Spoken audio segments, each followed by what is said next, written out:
workers burdens American taxpayers and undermines public safety and places enormous strain on our local schools, hospitals, and communities in general, taking precious resources away from the poorest Americans who need them most. Illegal immigration costs our country billions and billions of dollars each year. America is a welcoming country, and under my leadership, it's a welcoming country. We lead the world in humanitarian protection and assistance by far. It's nobody even close.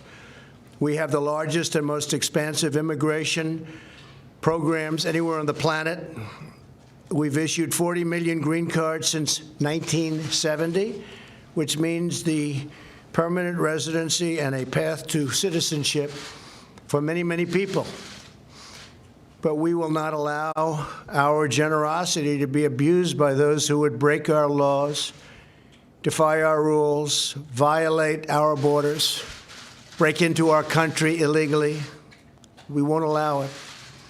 Mass, uncontrolled immigration is especially unfair to the many wonderful, law-abiding immigrants already living here who followed the rules and waited their turn. Some have been waiting for many years. Some have been waiting for a long time. They've done everything perfectly. And they're going to come in. At some point, they're going to come in. Many cases, very soon. We need them to come in because we have companies coming into our country. They need workers. But they have to come in on a merit basis, and they will come in on a merit basis. The communities are often left to bear the cost and the influx of people that come in illegally. We can't allow that. There's a limit to how many people a nation can responsibly absorb into their societies. Every day, above and beyond our existing lawful admission programs, roughly 1,500 to 2,000 people try crossing our borders illegally. We do a very good job considering the laws are so bad. They're not archaic. They're incompetent. It's not that they're old. They're just bad. And we can't get any Democrat votes to change them. It's only the Republicans that are in unison. They want to change them. They want to make strong borders, want to get rid of any crime because of the borders, of which there's a lot. And we've done a great job with the laws that we have. We're moving in tremendous numbers of people to get out the MS-13 gangs and other gangs that illegally come into our country. And we're getting them out by the thousands. But this is a perilous situation, and it threatens to become even more hazardous as our economy gets better and better. A lot of the cause of this problem is the fact that we right now have the hottest economy anywhere in the world. It's doing better than any economy in the world. Jobs, unemployment, you look at any number. Right now we have more workers than any time in the history of our country. We have more people working, which is a tremendous statement. More people working than at any time in the history of our country. And people want to come in, and in some cases they want to take advantage of that. And that's okay, and we want them to come in, but they have to come in through merit. They have to come in legally. At this very moment, large, well-organized caravans of migrants are marching toward our southern border. Some people call it an invasion. It's like an invasion. They have violently overrun the Mexican border. You saw that 2 days ago. These are tough people in many cases. A lot of young men, strong men, and a lot of men that maybe we don't want in our country. But again, we'll find that out through the legal process. But they've overrun the Mexican police, and they've overrun and hurt badly Mexican soldiers. So this isn't an innocent group of people. There's a large number of people that are tough. They've injured, they've attacked, and the Mexican police and military has actually suffered. And I appreciate what Mexico is trying to do. So let me begin by stating that these illegal caravans will not be allowed into the United States. And they should turn back now, because they're wasting their time. They should apply to come into our country. We want them to come into our country. Very much. We need people to help us with all of these companies that are coming in. We've never had anything like this. We have car companies coming in. We have Foxconn so involved with the manufacturing of Apple products coming in Wisconsin. We have a lot of companies coming in, but they have to apply, and they have to be wonderful people that are going to love our country and work hard. And we've already dispatched for the border the United States military, and they will do the job. They're setting up right now, and they're preparing. We hope nothing happens, but if it does, we are totally prepared. Greatest military anywhere in the world, and it's going to be and is now in great shape, no longer depleted like it was when I took over as the President of the United States. The government of Mexico has generously offered asylum, jobs, education, and medical care for people within the caravan, but many members of the caravan have refused these offers, which demonstrate that these migrants are not legitimate asylum seekers. They're not looking for protection, because if they were, they'd be able to get it from Mexico. Mexico has agreed to take them in and encourage them to stay. But they don't want to stay. They want to come into the United States. So this is no longer safety, and asylum is about safety. Asylum is not a program for those living in poverty. There are billions of people in the world living at the poverty level. The United States cannot possibly absorb them all.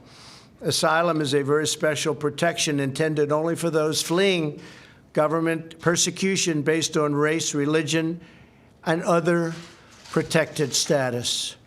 These caravans and illegal migrants are drawn to our country by Democrat-backed laws and left-wing judicial rulings. We're getting rulings that are so ridiculous, so bad, they're writing the laws.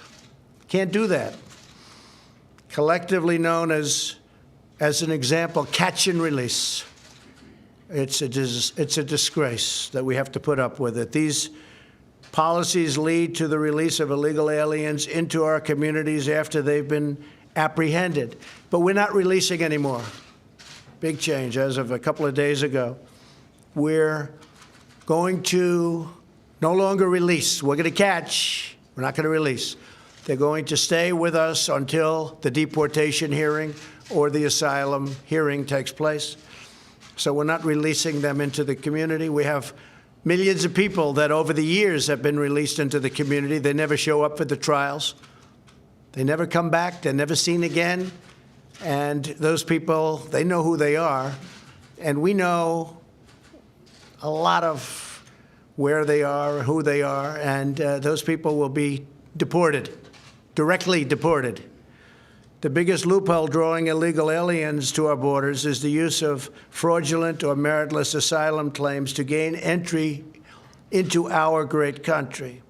An alien simply crosses the border illegally, finds a Border Patrol agent, and using well-coached language by lawyers and others that stand there and trying to get fees or whatever they can get, they're given a phrase to read. They never heard of the phrase before. They don't believe in the phrase. But they're given a little legal statement to read. And they read it. And now all of a sudden they're supposed to qualify. But that's not the reason they're here. This merely asserts the need for asylum, and then often released into the United States, and they await a lengthy court process. The court process will take years sometimes for them to attend. Well, we're not releasing them into our country any longer. They'll wait for long periods of time. We're putting up massive cities of tents. The military is helping us incredibly well. I want to thank the Army Corps of Engineers. They've been so efficient, so good, so talented. We have thousands of tents. We have a lot of tents. We have a lot of everything. We're going to hold them right there. We're not letting them into our country, and then they never show up, almost. It's like a level of 3%. They never show up for the trial. So by the time their trial comes, they're gone. Nobody knows where they are. But we know where a lot of them are, and they're going to be deported. There are now nearly 700,000 aliens inside the United States awaiting adjudication of their claims. Most of these people, we have no idea how they got there, why they got there, and the number is actually going to be a much larger number as we look at all of the data. So if you look at just at a minimal number, it's the size of Vermont or bigger. And the overall number could be 10 million people, could be 12 million people, could be 20 million people. The record keeping from past administrations has not exactly been very good. As human smugglers and traffickers have learned how the game is played and how to game the system, we have witnessed a staggering 1,700 increase in asylum claims since the year 2010. They understand the law better than the lawyers understand the law. You have a lot of professionalism there. You have a lot of professionalism involved with setting up the caravans. You take a look at the way that's happening. Even the countries, you look at Honduras and El Salvador, and you look at what's happening at the different levels in different countries or what's happening on the streets. There's a lot of professionalism taking place, and there seems to be a lot of money passing. And then all of a sudden, out of the blue, these big caravans are formed, and they start marching up. They've got a long way to go. On average, once released, an asylum case takes 3.5 years to complete. Think of it. Somebody walks into our country, reads a statement given by a lawyer, and we have a 3.5-year court case for one person, whereas other people tell them, out, get out, just get out. Other countries, get out. We have a border, get out. We go through years and years of litigation because of the Democrats and the incompetent, very, very stupid laws that we have. They're the laughing stock all over the world, including the people that are marching up. They understand. But the difference is we're not allowing them in, and we're not releasing, and we're not doing any of the things that were done for so many years that really are terrible for our country. The overwhelming majority of claims are rejected by the courts, but by that time, the alien has usually long since disappeared into our country. So they never get to see the judge, they never get to have a ruling. They don't care because they're in the country and nobody knows where they are. All told, there are approximately 1 million aliens who have received final orders of removal. They've actually got final orders of removal. You don't have to go to a court anymore. The courts have already issued the orders of removal, and we've gotten a lot of them, but who remain at large in our country. So we're moving them out. This endemic abuse of the asylum system makes a mockery of our immigration system, displacing legitimate asylum seekers, and there are legitimate asylum seekers, while rewarding those who abuse or defraud our system, which is almost everybody. Everybody is abusing it and just doing things to our system which were unthinkable, I'm sure, even by the Democrats, who were largely responsible for getting it done. These individuals disrespect the foundations of American government by voluntarily choosing to break the law as their first act on American soil. Furthermore, contained within this giant flow of illegal migration to our southwest border is the movement of illicit and deadly narcotics. It's in the southwest. Most of it comes in. Nearly 100% of heroin in the United States enters through the southern border. Think of that, 100% almost of heroin comes in through the southern border, along with roughly 90% of cocaine and the majority of meth and a substantial portion of the ultra-lethal fentanyl killing our youth. The fentanyl is killing our youth. These drugs destroy the lives and kill much more than 70,000 Americans every single year. And the number goes up and up and up because we are so foolish with our laws that we allow this to happen. A death toll equivalent of the size of an entire American city every year. The current influx, if not halted, threatens to overwhelm our immigration system and our communities and poses unacceptable dangers to the entire nation. Have to have our borders. Can't let drugs come in. It's not just people. It's people, it's drugs, it's human traffickers. Human trafficking is now at the highest level in the world that it's ever been. That's because of the internet. Think of it, human trafficking. You think back 200 years, 500 years, human trafficking, where they steal children, in many cases women, unfortunately. They steal women. They're human traffickers, the lowest scum on earth, the lowest scum on earth. And it's at a level that it's never been worldwide, never been at a level like this. If these caravans are allowed into our country, only bigger and more emboldened caravans will follow. And you see that's what's happening now. We have one that's coming up, and it's being somewhat dissipated as they march, but then other people are joining it. And then it gets bigger. And now, if you look back at Honduras and if you look at El Salvador, other ones are solving, and they're forming. They're forming. You have new ones that are forming. And we call it caravan number 2. Is unbelievably rough, people. Very, very hard for the military to stop it. Our military will have no problem. But very, very hard. Mexico's having a very, very hard time with it. Once they arrive, the Democrat Party's vision is to offer them free health care, free welfare, free education, and even the right to vote. You and the hardworking taxpayers of our country will be asked to pick up the entire tab. That's what's happening. Medical, and in many cases, they've got some big medical problems before they get here. No nation can allow itself to be overwhelmed by uncontrolled masses of people rushing their border. That's what's happening. They are rushing our border. They're coming up. And even before you get to the caravan, just on a daily basis, people coming in. And it's a very bad thing for our country. It's sad in many ways, but it's a very bad thing for a country. And again, costs us billions and billions and billions of dollars a year. And I will therefore take every lawful action at my disposal to address this crisis. And that's what we're doing. The United States military, great people. My administration is finalizing a plan to end the rampant abuse of our asylum system. It's abused, to halt the dangerous influx and to establish control over America's sovereign borders. We've got borders.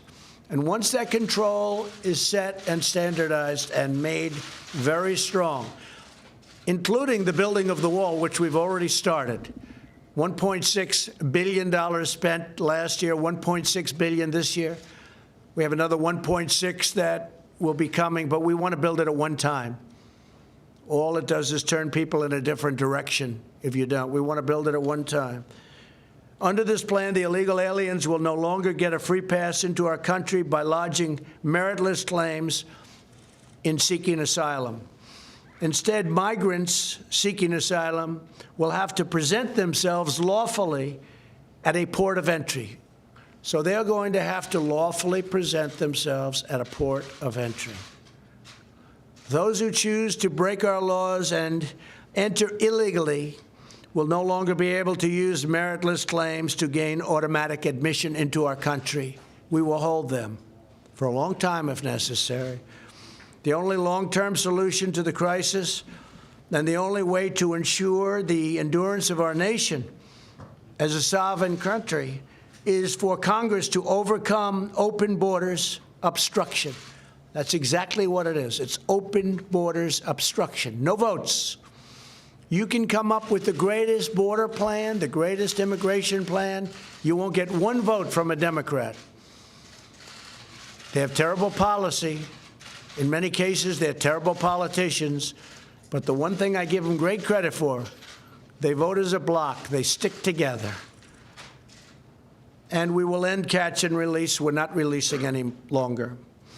We also must finish the job that we started by being strong at the border. When we're strong at the border, people will turn away and they won't bother. You will see in a year from now, or in certainly a period of time from now, despite our very good economy, which some of them come for that, I can't blame them for that. You have to do it legally. But you will see that the numbers of people trying to get in will be greatly reduced. But that can only happen if we're strong at the border. And the southern border is a big problem. And it's a tremendous problem for drugs pouring in and destroying our youth and really destroying the fabric of our country. There's never been a drug problem like we have today. And as I said, much of it comes from the southern border. So in the meantime, I will fulfill my sacred obligation to protect our country and defend the United States of America. And this is a defense of our country. We have no choice. We have no choice. We will defend our borders. We will defend our country. Thank you very much. What happens to the children then? If you're in catch and release, what happens to those children? Do they stay? We're working on a system where they stay together, but I will say that by doing that, tremendous numbers, you know, and under the Obama plan, you could separate children. They never did anything about that. Nobody talks about that. But under President Obama, they separated children from the parents. We actually put it so that that didn't happen. But what happens when you do that is you get tremendous numbers of people coming. It's almost like an incentive to, when they hear they're not going to be separated, they come many, many times over. But President Obama separated the children from the parents, and nobody complained.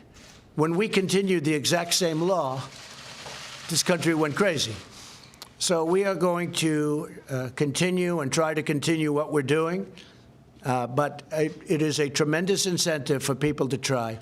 But it's going to be very, very hard for people to come into our country. So we think we'll be able to do that. How do you plan to? Them firing upon any of these people? Could you see? I hope not. I hope not. It's the military. I hope there won't be that. But I will tell you this: anybody throwing stones, rocks, like they did to Mexico and the Mexican military, Mexican police, where they badly hurt police and soldiers of Mexico, we will consider that a firearm.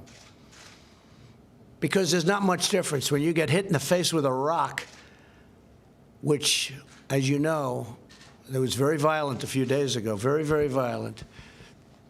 That break-in, it was a break-in of a country. They broke into Mexico.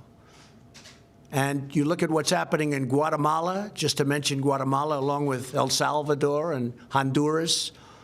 It's disgraceful that those countries aren't able to stop this, because they should be able to stop it before it starts. And the United States pays them a fortune. And we're looking at not doing that anymore, because why should we be doing that when they do nothing for us? You know. Jeff, go ahead. Mr. President, how is this plan going to be legal, considering current law? Oh, this is totally legal. No, this is legal. We're stopping people at the border. This is an invasion, and nobody's even questioning that. But in terms of your plans to change asylum, are you going to do this via executive order? No, you don't have to release. You can hold. The problem is, to hold people, you need massive facilities. It's the most ridiculous thing I've ever heard. Another country says, sorry, you can't come in. With us, we take their name, take their phone number, take their everything, and say, good luck. Only because we don't have the facilities to hold people. But we're building the facilities now. We're building massive numbers of tents, and we will hold them in tents. But you don't have to release them. They released them only because they didn't have the facilities to hold them. Is there like an executive order that you're going to be releasing today? We will be doing an executive order sometime next week, yes. Executive order dealing with ending catch and release and asylum? It's going to end. It's going to be talking about everything. It'll be quite comprehensive. Many of the things we've talked about today. Mr. President, so you're, just to clarify, you are speaking of in the tents, these family units that would arrive we have other of the facilities children. Also. But what's happened is we are holding so many facilities, so many people, that our facilities are being overrun. They're being overrun. And we are putting up temporary facilities. Eventually, people won't be coming here anymore when they realize they can't get through. They will hold the children in those tents with their parents. We will be holding the family and the children together. Remember this, President Obama separated children from families. And all I did was take the same law, and then I softened the law.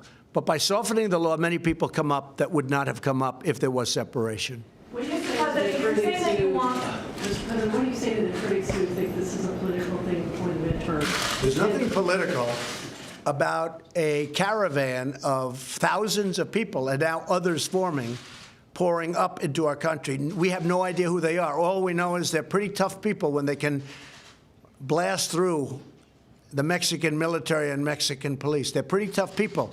Even Mexico said, wow, these are tough people. I don't want them in our country. And women don't want them in our country. Women want security.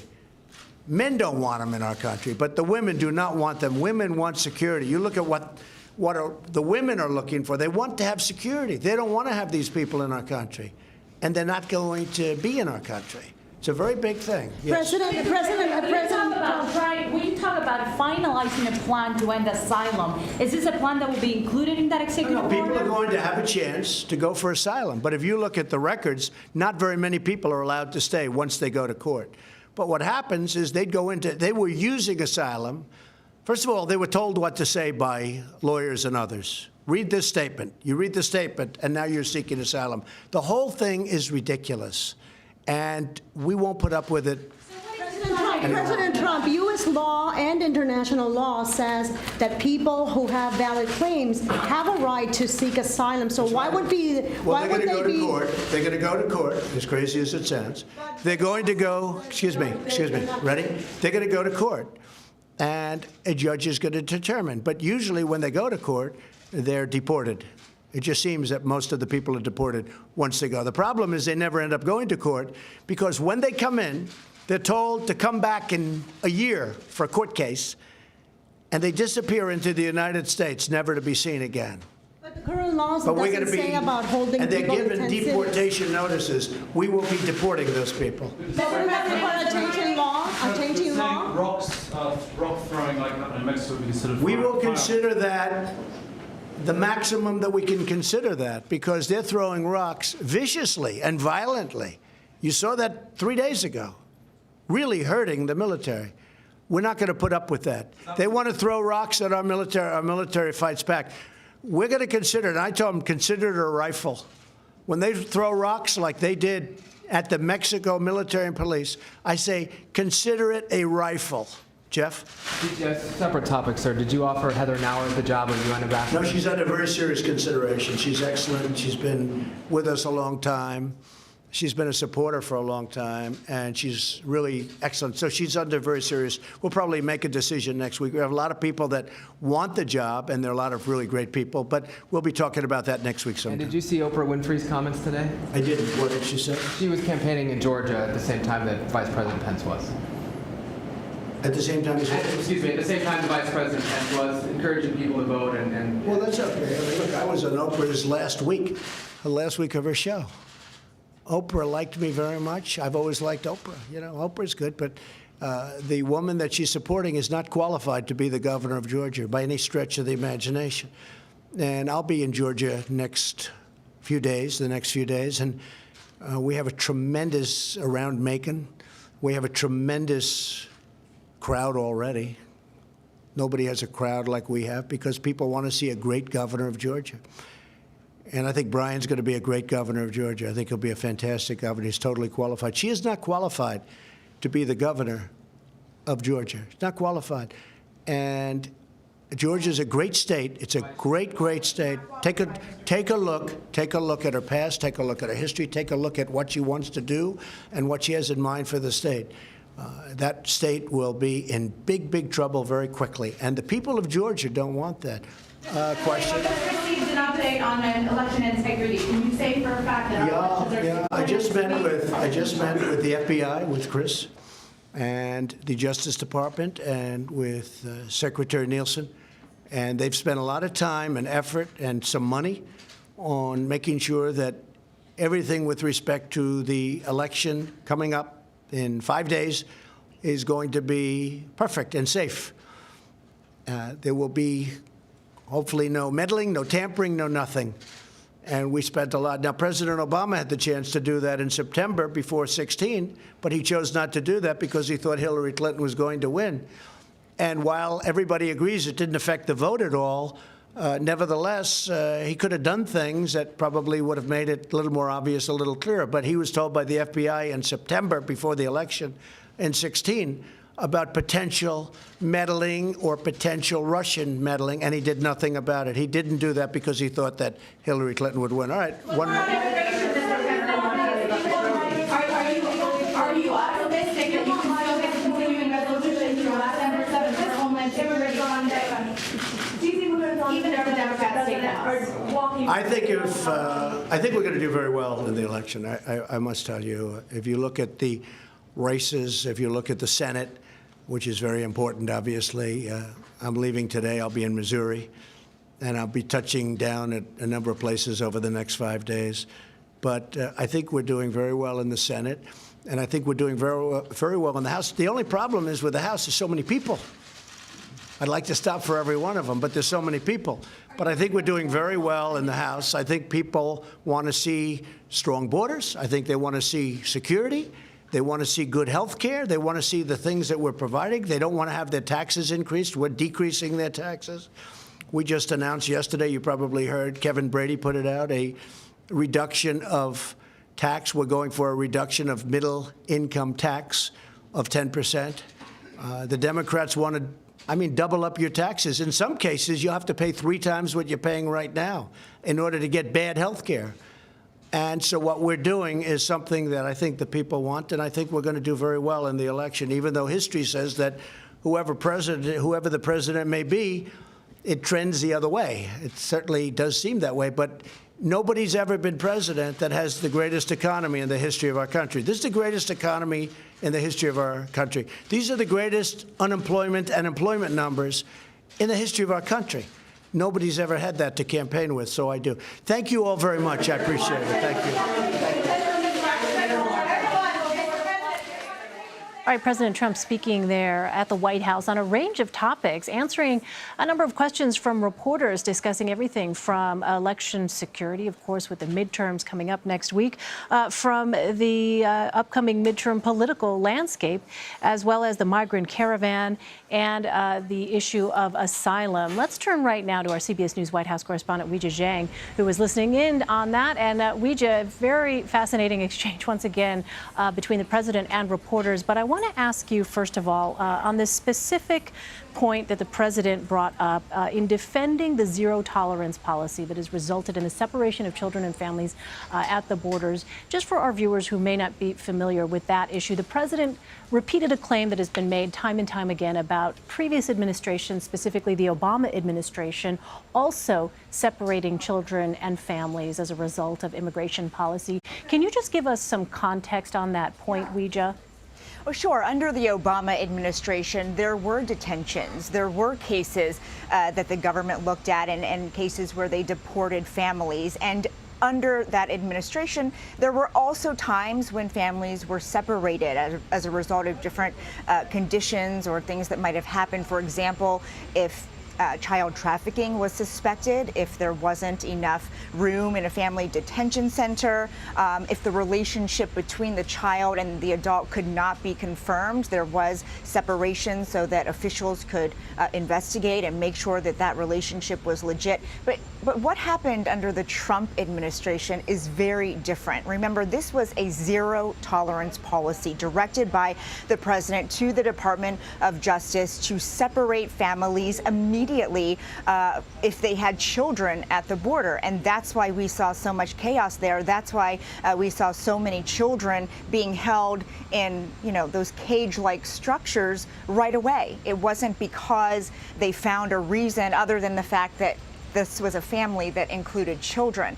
He did waver from that, of course, after it became extremely controversial, and there was outcry from both Democrats and Republicans, and he stopped that policy because it was a very specific Trump administration policy. But now it appears he's leaving some room for a family separation 2.0 as he talks about his new plan to deal with what he calls the crisis and the national emergency at the border. border, and he did not say that he would not separate families again. His answer when reporters directly asked him if he planned to do this once more was, well, the Obama administration did it, so I don't know why I get so much grief when my administration does it. But there is that important distinction, because under President Obama, it's not as though just because migrants came here with children, they were immediately torn apart. So, Weijia, we only have a couple of minutes left. What else can you tell us about the president's remarks there?